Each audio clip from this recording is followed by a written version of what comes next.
بسم اللہ الرحمن الرحیم۔ السلام علیکم ورحمۃ اللہ وبرکاتہ۔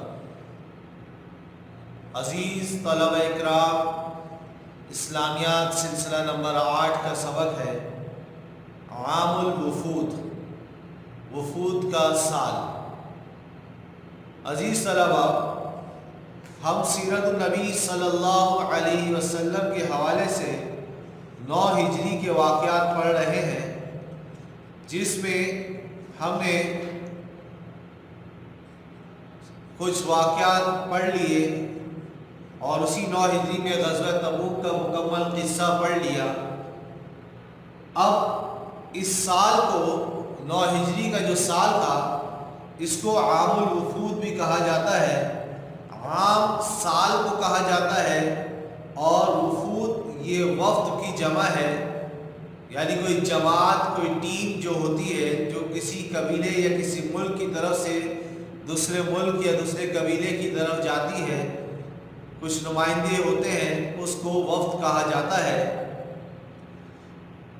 اصل میں وفود کی ابتدا جو دوسرے قبائل سے حضور صلی اللہ علیہ وسلم کے پاس وفد آنے لگے، کچھ جماعتیں آنے لگیں حضور علیہ السلام سے بات چیت کرنے کے لیے، اس کی ابتدا 8 ہجری کے آخر میں ہی ہو گئی تھی۔ 8 ہجری کے آخر میں ہو گئی تھی۔ 8 ہجری کے آخر میں وفود کا سلسلہ شروع ہو گیا تھا، لیکن زیادہ تر اس کا تسلسل 9 اور 10 ہجری میں رہا۔ 9 اور 10 ہجری میں زیادہ تر وفود حضور علیہ السلام کی خدمت میں حاضر ہوئے، اس لیے ان دونوں سالوں کو 9 ہجری اور 10 ہجری کو عام الوفود کہا جاتا ہے۔ تو یہ وفود کون کون سے آئے، اس میں سے چند وفود کے بارے میں ہم یہاں پڑھیں گے، اور یہ سبق آپ کی کتاب کے صفحہ نمبر 147 یعنی 147 میں موجود ہے، آپ اس میں دیکھیں، کتاب کھول لیں۔ عزیز طلبہ، یہ جو وفود کی تعداد تھی جو حضور صلی اللہ علیہ وسلم کے پاس مختلف علاقوں سے، مختلف قبائل سے، مختلف شہروں سے وفود آئے، ان کی تعداد ابن سعد اور دمیاطی کچھ تاریخ دان ہیں، انہوں نے 60 بتائی ہے، یعنی 60 تک تقریباً وفود حضور علیہ السلام کے پاس آئے۔ تو ان 60 وفود میں سے چند کا یہاں ذکر کریں گے، باقی وفود کے بارے میں بڑی کتابوں میں پڑھا جا سکتا ہے۔ تو 9 ہجری میں ایک وفد جو حضور صلی اللہ علیہ وسلم کی خدمت میں حاضر ہوا، وہ وفد عبد القیس تھا۔ قبیلہ عبد القیس کا ایک وفد حضور علیہ السلام کی بارگاہ میں حاضر ہوا اور آ کر سب مسلمان ہو گئے۔ اس وفد میں 40 آدمی تھے، 40 افراد تھے جو بارگاہ نبوی صلی اللہ علیہ وسلم میں حاضر ہوئے 9 ہجری میں، اور آ کر سب مسلمان ہو گئے اور حضور صلی اللہ علیہ وسلم سے اسلام اور اس کے احکام کے بارے میں دریافت کیا کہ ہمیں اب کیا کرنا ہے۔ تو حضور علیہ السلام نے فرمایا کہ میں تم کو 4 باتوں کا حکم کرتا ہوں۔ وفد عبد القیس کو حضور علیہ السلام نے 4 باتوں کا حکم کیا۔ نمبر 1، ایمان کو مضبوط رکھنا، نماز پڑھنا، زکوٰۃ دینا اور روزے کا حکم دیا حضور علیہ السلام کہ ایمان لے آؤ، ایمان پر ثابت قدم رہو، اور نماز ادا کرو، زکوٰۃ دو اور روزے کا اہتمام کرو۔ اس وقت میں جتنے افراد آئے تھے سب کے سب مسلمان ہو گئے۔ ایک اور وقت اسی سال یعنی 9 ہجری میں حضور صلی اللہ علیہ وسلم کی خدمت میں حاضر ہوا، اور یہ بنی حنیفہ قبیلے سے تعلق رکھتا تھا۔ وفد بنی حنیفہ یہ حضور علیہ السلام کی خدمت میں حاضر ہوئے، اور اس میں ایک شخص جس کا نام مسیلمہ تھا، اور اس نے بعد میں نبوت کا جھوٹا دعویٰ بھی کیا تھا، لیکن جب یہ 9 ہجری میں اس وقت کے ساتھ آیا، اس وقت تک اس نے یہ دعویٰ نہیں کیا تھا، لیکن اس کی ذات میں، اس کے اندر تکبر تھا، غرور تھا، جس کی وجہ سے یہ حضور صلی اللہ علیہ وسلم کی خدمت میں نہیں آیا، الگ کہیں ٹھہرا رہا مدینے میں۔ باقی تو وفد کے لوگ حضور صلی اللہ علیہ وسلم کی خدمت میں حاضر ہوئے، لیکن یہ شخص حاضر نہیں ہوا۔ حضور علیہ السلام رحمت للعالمین تھے، ہر ایک کی فکر کرتے تھے۔ جناب رسول اللہ علیہ السلام خود اس کے پاس تشریف لے گئے، اور آپ صلی اللہ علیہ وسلم جب اس کے پاس گئے تو آپ کے ساتھ آپ کے صحابی حضرت ثابت بن قیس رضی اللہ تعالیٰ عنہ بھی موجود تھے۔ جب حضور علیہ السلام اس کے پاس گئے تو حضور صلی اللہ علیہ وسلم کی مسیلمہ سے جو گفتگو ہوئی، جو بات چیت ہوئی، وہ آپ کی کتاب میں موجود ہے، اور آپ کو میں اور بتا بھی دیتا ہوں۔ جناب رسول اللہ علیہ السلام نے اس کے پاس جا کر اس سے کہا کہ مسلمان ہو جاؤ، اسلام کی دعوت دی، تو اس شخص نے جواب دیا کہ اگر آپ مجھ کو اپنی خلافت عطا فرمائیں اور اپنے بعد مجھ کو اپنا قائم مقام مقرر کریں تو میں بیعت کرنے کے لیے تیار ہوں۔ آپ مجھے اپنا خلیفہ بنا لیں، اپنا رائٹ ہینڈ بنا لیں آپ کے ساتھ، یعنی آپ کے بعد میرا مرتبہ ہوگا، میں آپ کا قائم مقام ہوں گا، آپ کی غیر موجودگی میں سارے فیصلے میرے ہوں گے، یہ شرط میری ہے، اگر مجھے یہ اعزاز مل جاتا ہے تو میں آپ سے بیعت کرنے کے لیے، یعنی میں مسلمان ہونے کو تیار ہوں۔ حضور صلی اللہ علیہ وسلم کے دست مبارک میں اس وقت ایک کھجور کی چھڑی تھی، کھجور کی چھال کی ایک چھڑی تھی، جس کی کوئی اتنی بڑی حیثیت، کوئی قیمت نہیں تھی۔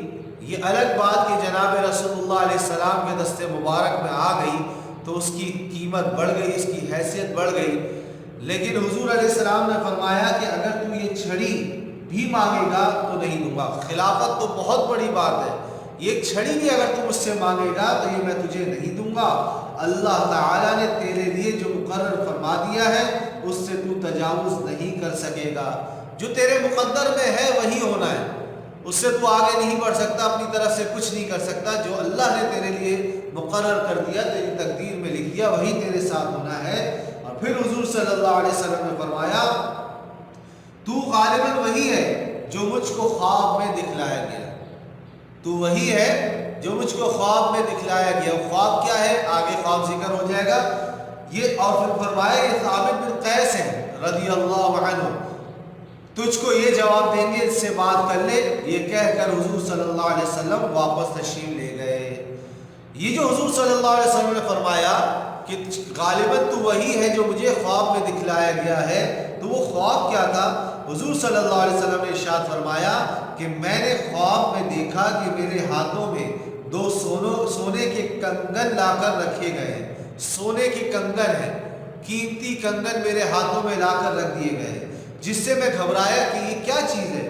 مجھ سے کہا گیا ان میں پھونک مارو، ان میں پھونک مارو، تو حضور صلی اللہ علیہ وسلم فرماتے ہیں میں نے پھونک ماری تو فوراً اڑ گئے۔ اس کی تعبیر حضور علیہ السلام نے فرمائی کہ اس کی تعبیر یہ ہے کہ دو کذاب ظاہر ہوں گے، دو جھوٹے ظاہر ہوں گے جو نبوت کے جھوٹے دعوے کریں گے، نبوت کے جھوٹے دعوے کریں گے۔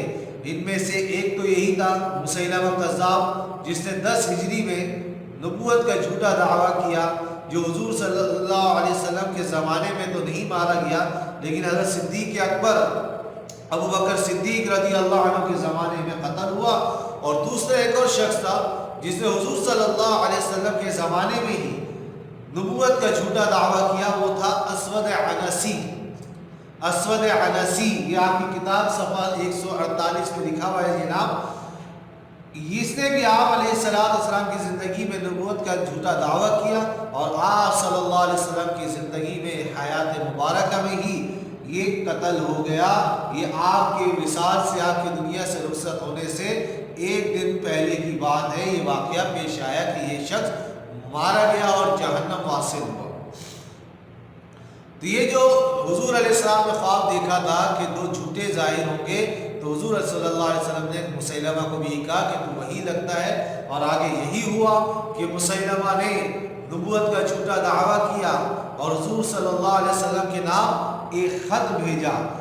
یہ 10 ہجری میں اس نے خط بھیجا، اس وقت تو یہ مسلمان نہیں ہوا 9 ہجری میں، اور اپنے وقت کے ساتھ واپس ہو لیا، لیکن 10 ہجری میں اس نے حضور صلی اللہ علیہ وسلم کو ایک خط لکھا، جس کا مفہوم، جس کا خلاصہ یہ تھا کہ مسیلمہ خدا کے رسول کی طرف سے محمد رسول اللہ کی طرف، یہ خط مسیلمہ لکھ رہا ہے جو خدا کا رسول ہے، یعنی اس نے نعوذ باللہ نبوت کا جھوٹا دعویٰ کر دیا، اپنے آپ کو اللہ کا رسول قرار دیا، اور محمد رسول اللہ کی طرف کہ محمد جو وہ بھی اللہ کے رسول ہے، ان کے نام یہ خط ہے۔ بس میں تیرے ساتھ کام میں شریک کر دیا گیا ہوں، یعنی جو نبوت کا کام آپ کا ہے وہی مجھے بھی مل گیا ہے، میں بھی آپ کے ساتھ اس دنیا میں نبی بنا دیا گیا ہوں۔ نصف زمین ہمارے لیے اور نصف قریش کے لیے، آدھی زمین میں میری نبوت چلے گی، آدھی زمین میں آپ کی، یہ اس نے نبوت کا دعویٰ کیا، مگر قریش انصاف نہیں کرتے، یعنی قریش ہر جگہ آپ کی نبوت کو پھیلانے میں لگے ہوئے ہیں اور آپ کا اسلام پھیلانے میں مسلمان لگے ہوئے ہیں۔ والسلام، حضور صلی اللہ علیہ وسلم نے مسیلمہ کذاب کو، اس جھوٹے مسیلمہ کو اپنا جوابی خط بھیجا جس کا مضمون یہ تھا بسم اللہ الرحمن الرحیم، اللہ کے سچے نبی ہیں تو خط کی ابتدا بھی اللہ کے نام سے کی، جھوٹا تھا تو اللہ تو اس کو خط لکھتے ہوئے بھی یاد نہیں آیا، سچے نبی ہیں اللہ کا نام لے کے خط کی ابتدا کرتے ہیں کہ بسم اللہ الرحمن الرحیم، محمد رسول اللہ کی طرف سے مسیلمہ کذاب کی طرف۔ یہ خط محمد رسول اللہ جو اللہ کے رسول ہے، محمد صلی اللہ علیہ وسلم، ان کی طرف سے یہ خط بھیجا جا رہا ہے مسیلمہ بڑے جھوٹے کی طرف۔ سلام ہو جو ہدایت کی اتباع کرے، سلام کر رہے ہیں اور جو ہدایت کی اتباع کرے، جو حق پر چلے اس پر سلامتی ہو۔ زمین اللہ کی ہے، تحقیق زمین اللہ کی ہے، جس کو چاہے اپنے بندوں میں عطا فرمائے۔ یہ تو زمین اللہ کی ہے، زمین میں کسی کی حکومت نہیں، وہ اللہ جس کو چاہے گا زمین میں سے جو حصہ دینا چاہے گا وہ عطا کرے گا، اس میں کسی کی ملکیت نہیں، یہ اللہ کی زمین ہے۔ اور اچھا انجام اللہ سے ڈرنے والوں کا ہے۔ تو نبوت کا جھوٹا دعویٰ کر رہا ہے، اصل تو انجام اس کا اچھا ہے جو اللہ سے ڈرتا ہے، اور اللہ ہی سے ڈرنا چاہیے۔ بہرحال یہ حضور علیہ السلام نے خط بھیجا، یہ شخص مسلمان نہیں ہوا اور اپنی جھوٹی نبوت کے ساتھ جہنم واصل ہوا اور مر گیا اور جہنم میں گیا۔ عزیز طلبہ، 9 ہجری میں ہی ایک اور وفد حضور صلی اللہ علیہ وسلم کی خدمت میں حاضر ہوا، وفد نصارائے نجران۔ 9 ہجری میں وفد آیا۔ نجران یہ ملک یمن میں ایک بہت بڑا شہر ہے، یمن جو ملک ہے اس کا ایک شہر ہے نجران، اور نصارہ عیسائیوں کو کہا جاتا ہے، یعنی نصارائے نجران کا مطلب نجران کے عیسائی۔ 9 ہجری میں ان کا وقت حضور صلی اللہ علیہ وسلم کی خدمت میں حاضر ہوا، اور اس میں 60 آدمی تھے، 60 آدمی تھے۔ ان میں سے ان 60 افراد میں سے 14 آدمی ایسے تھے جو ان کے قبیلے کے، ان کے شہر کے بڑے اشراف اور معزز لوگ تھے، بڑے اعزاز والے تھے، لوگ ان کی عزت کرتے تھے، شرفاء میں ان کا شمار تھا۔ اس وفد کا جو سردار تھا، اس وفد کا جو یہ وفد آیت کے جو سردار تھے، اس کا نام عبد المسیح عاقب تھا۔ صفحہ 149 کتاب کا اس میں یہ نام لکھے ہوئے ہیں، عبد المسیح عاقب یہ وفد کے سردار تھے، اور جو اس وفد کے وزیر و مشیر تھے، جو اس وفد قافلے کو، اس وفد کے انتظام کو سنبھال رہے تھے، ان کا نام سید ایہم بمنزلہ تھا۔